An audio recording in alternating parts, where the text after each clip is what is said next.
আমাদেরকে এই সংসদে কথা বলতে দেওয়া হয় না। আমি একটা এক্সাম্পল দিই, যেমন আপনার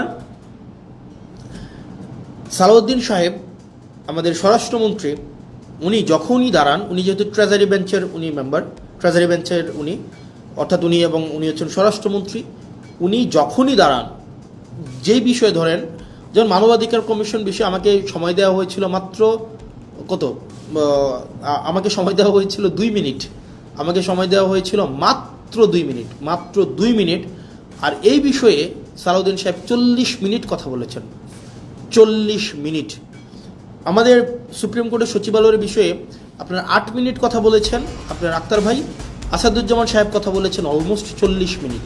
তাহলে ঘটনাটা কি দাঁড়ায়? ঘটনাটা দাঁড়ায়, ধরেন কোনো একটা অর্ডিন্যান্সের পক্ষে আমি 5 মিনিট কথা বললাম, 5 মিনিট, এটার বিরুদ্ধে সালাউদ্দিন সাহেব 40 মিনিট কথা বললেন। 40 মিনিট, আপনি 40 মিনিট, এই 40 মিনিটে উনি যদি কোনো অযৌক্তিক কথাও বলেন, সেটাকে যখন আমি আবার দাঁড়াবো যে ওনার অযৌক্তিক কথাগুলোকে খণ্ডন করার জন্য, আমাদেরকে সেখানে কোনো অ্যালাউ করা হয় না।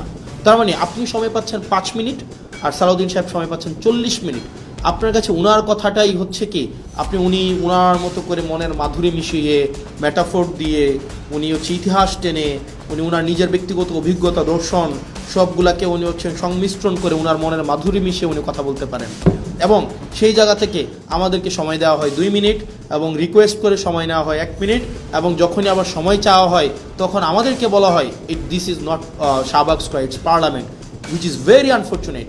কারণ আপনি একই টপিকে আপনার মানবাধিকার কমিশনের বিলের উপরে সালাউদ্দিন সাহেব কথা বলবেন 45 মিনিট, আর সেখানে আমাকে কথা বলতে দিচ্ছেন আপনি 2 মিনিট।